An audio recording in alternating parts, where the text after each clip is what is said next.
I just graduated from medical school, and I finally learned the most important rule about being a doctor by you/ByfelsDisciple. She betrayed herself with a glass of water. I sat across from Dr. Vivian Scrit, genius doctor and quintessential shitbitch, unwilling and unable to interrupt the calm that had settled over the room. I was stained with the blood of my deceased colleague, pretty sure that dead child goop was in my hair, and vaguely aware that I had gotten just a touch of sulfuric acid on my pants. The pause was awkward. She wasn't ready to start her explanation quite yet, so she reached for the glass in front of her. It shook. Slightly at first, then badly enough to spill over the edges. She tried to hide it, failed, winced, and finally put the water down. Then she steadied her right wrist with her left hand, pressing it firmly against the desk to keep it from shaking. And in an instant, the invincible veneer was broken. I saw Dr. Scrit for who she was, a scared, mortal, sad person whose life was closer to the end than it was to the beginning, sufficiently powerful to control most people but not strong enough to master herself given how far she strayed from average. She was a bitch of her own volition, both because she was strong and because she was weak. "You've had a long night, Dr. Byfels," she conceded in a measured voice. "Against great odds, I was wrong about how long someone like you would last at St. Francis." She sighed. "So tell me, why are you here?" I wondered, briefly, if some sort of supernatural paralytic had commandeered my vocal cords before realizing that she simply intimidated the shit out of me. "Fast answers are shallow ones, so I'll let you wait for another day to give me your answer. But it had better be good." She leaned back in her chair. "Now here's the thing. Most people love learning things the hard way, because they prefer to see if the rules of physics and common sense have changed to suit their own needs. Idiots are the reason that toasters have warning labels." She stared at me intently. "Don't waste my time, Dr. Kappas." I nodded once. "Okay then," she breathed. "This is the day that I learned about rule number 7. You're giving me a school bus full of dead children on my first day as chief of medicine?" I asked a very pale Dr. Matthews. "Well, no, most of them are, well, they're alive for the moment, Dr. Scrit." I closed my eyes and allowed the lightning bolt of a pre-migraine to tear through my head unabated, lapping at the frayed gray matter of my skull like a cat teasing every drop of milk from the depths of his bowl with a sandpapery tongue. For 3 seconds.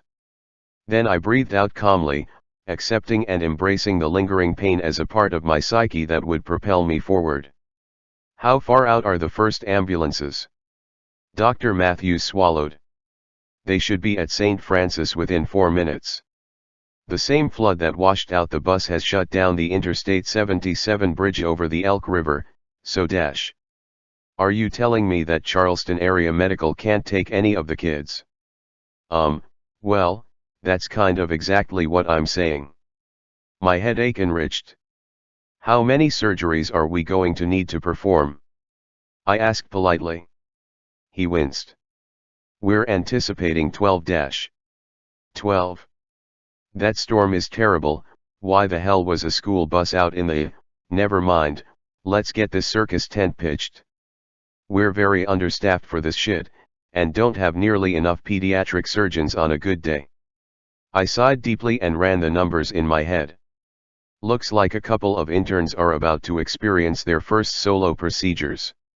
Dr. David Youngstown had been a standout football player in high school, probably a quarterback, but failed to compete in college because he was unable to accept the fact that he could improve while still good enough to get away with that as a teenager. Dr. Andrew Branning was never good enough for his parents, so he pursued and achieved academic perfection instead of accepting the immutable fact that they would never be happy because he represented the wrong choices that mom and dad made when they were younger. I knew this about both of them without asking. They wore their stories on their faces, as all people do, and I had long ago decided to be literate enough to read every sad tale. We love mystery because it allows for the possibility that some unknown fable has the happy ending we couldn't find, all the while refusing to accept that people stop moving forward when they cease to believe in happy endings, or even worse, actually find one. You're too young to be leading a solo procedure, but these kids are too young to die, so we're choosing the lesser of two evils. We've got twin children, aged 8, and don't know much about them yet. Dr. Branning, your patient has sustained major abdominal wounds, and Dr. Yangston, yours has potential femoral lacerations. You'll find out more when they arrive. The doors burst open. Game time. A dozen children rolled out of the storm and into St. Francis that day. The incinerator was busy. I prayed to a devil I didn't believe in that my charges would minimize their fuck UPS. Yangston and Branning were the only first-year interns to get solo procedures, so I gave them the simplest cases. Moderate hemorrhaging, potentially from the femoral artery. Let's find out what happened to this kid, Dr. Yangston announced through his surgical mask. We've got signs of internal bleeding, let's put her under and find out what's wrong, Dr. Branning said quietly as he wiped the sweat from his brow. We're losing a lot of blood, doctor, a nurse warned Yangston as he peered into the boy's split-open leg. There's only one of us with the title of doctor before his name, and that person needs silence to focus, nurse. I had already confirmed that Yangston had been slapped upside the head far too infrequently as a child, but was not about to reconcile this misfortune while he was wrist-deep in a split-open child. I looked over at Dr. Branning. The BP is too high, Dr. Nurse Alt explained calmly. 12/8, everything is fine, Branning responded. I think your BP is too high, doctor. She winked. Relax, you got this. The sweat glistened on his forehead as he nodded. I glanced back around. He's lost nearly 1,000 ml of blood, doctor, we need to act now.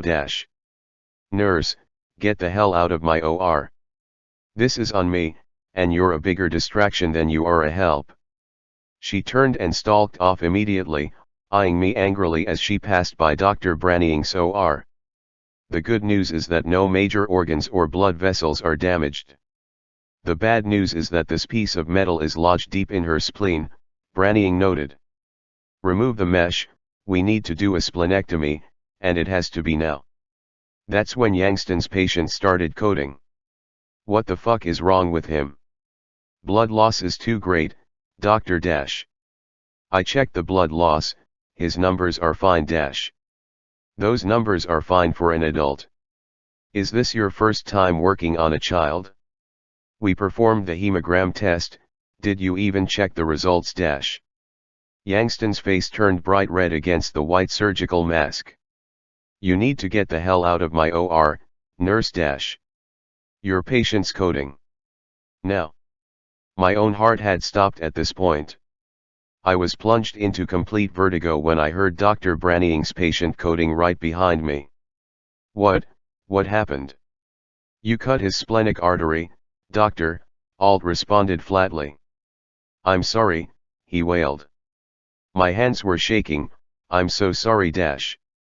It's okay, doctor, but you need to anastomose the vessel, she responded in a soothing yet firm voice. Okay. I can't stop shaking. Just give me a second. We don't have a second, doctor, she's losing blood. Alt wiped the sweat from his brow. You can do this. Branning was beginning to hyperventilate. Oh, God, I don't want to lose her. Let's make this happen. Across the OR, Yangston was flying. With both of his nurses gone, he was in complete control of the situation, hands moving everywhere they needed to go with admittedly surgical precision. It's a shame that he was 30 seconds behind schedule. We need a transfusion, he ordered. I turned to look back at Branning. Alt was continually wiping both sweat and tears away from his face, but he was still struggling to see clearly. I could do nothing but stare at the crash cart as they both fought to perform the task that I had expected of them. I remember the ID number 8251913 dancing in front of me, because I would see those numbers again. The surgeries had been simple, but something told me one of them would fail. I hated the idea of intuition, but I couldn't shake it. Which did I believe would die?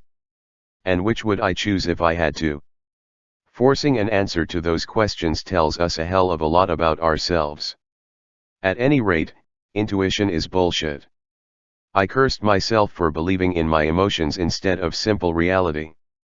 Mr. and Mrs. Arnacki, I'm Dr. Vivian Scrit.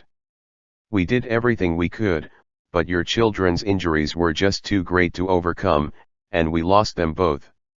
I'm so sorry. I'll give you a moment. I got up and left, because there wasn't a damn thing that my comfort could do. I had had an opportunity to change their world for the better, and I'd fallen short. The time for talking has passed if the moment for action has failed. Besides, I was still on the clock. But I was first in my class at UCLA. Dr. Yangston snapped, seething. People make mistakes all the time, you've been sued for malpractice. And I won those suits, while you've lost your appeal to avoid getting fired. As great as your intelligence is, it still can't fill your inflated head. He ripped off his surgical mask and threw it to the floor. Doesn't matter, he responded, glaring at me with pure hatred. I'm better than this shithole city anyway. I'll find someplace better and be grateful for it. I raised an eyebrow. Dr. Yangston, that procedure was simple. No matter how talented you were in another life, you're just a rookie who wasn't good enough and can't learn from mistakes. I leaned forward. The world is a better place without you as a doctor. I turned and walked toward the on-call room. Several surgeries were still underway, but I needed to talk with Dr. Branning. I opened the door and found him kneeling by his locker, eyes bulging and face blue. A torn bed sheet reached from his closed locker door to the place where it wrapped tightly around his neck. I lunged forward in an attempt to loosen the slack. But the second I moved his body, I knew he was dead. After handling enough lifeless corpses, it's usually possible to tell if a body is haunted by the ghost of its sometime occupant, and I knew that Branning was no longer a prisoner of himself. Still, I had to try. It took several seconds of fighting to untie the cord from his neck, and his lifeless body fell instantly to the ground once I was done. His head hit the bench with a sickening crack on the way down, but he didn't bleed. I had knelt on the floor to start CPR when I saw the half-empty bottle of pentobarbital by my feet. He had overdosed on enough barbiturates to fuck up a bull elephant. With every doctor in surgery, I tried by myself to restart his heart. I fought for several minutes in an attempt to find hope in a hopeless case. I failed. Seneca noted that difficulties strengthen the mind as labor does the body, which is why I'm one of the smartest doctors you'll ever meet, Dr. Scrit explained to me as she finished her story. I nodded slowly. Remember what I said about learning things the hard way? I blinked. She sighed. Did you know that people pay more attention to a list of rules when it's harder to access?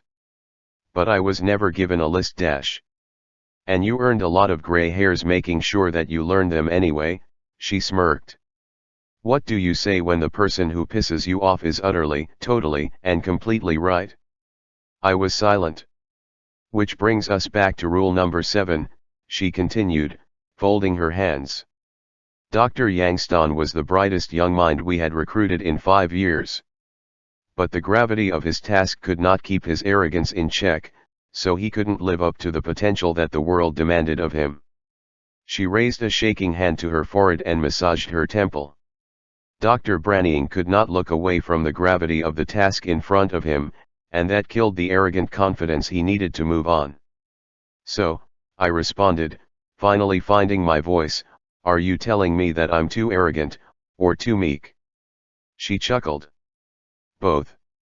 Then Dr. Scrit dropped her hands to the table, where one trembled just slightly in place. Do you see what this means? She shook her head. Don't answer that. Of course you don't. My face flushed as I remained silent. The reality, Dr. Byfels, is that you need both weaknesses. I need someone in the operating room who knows that someone's world will thrive or collapse based on the smallest gesture, and who understands how terrible a thing any mistake is. Lifetimes change based on how good you are on any given day. When you fail through your own fault, yes, you will fail, and it will ruin someone's life. You need to have the arrogance to leave it behind you and change the world as though you believe the lie that no ghosts haunt your past. That is rule number 7. Can you do two contradicting things at once? Yes, I responded confidently. That's the correct answer, she smiled. And no, you can't. You'll find that out the hard way. Now get up, you're needed in surgery.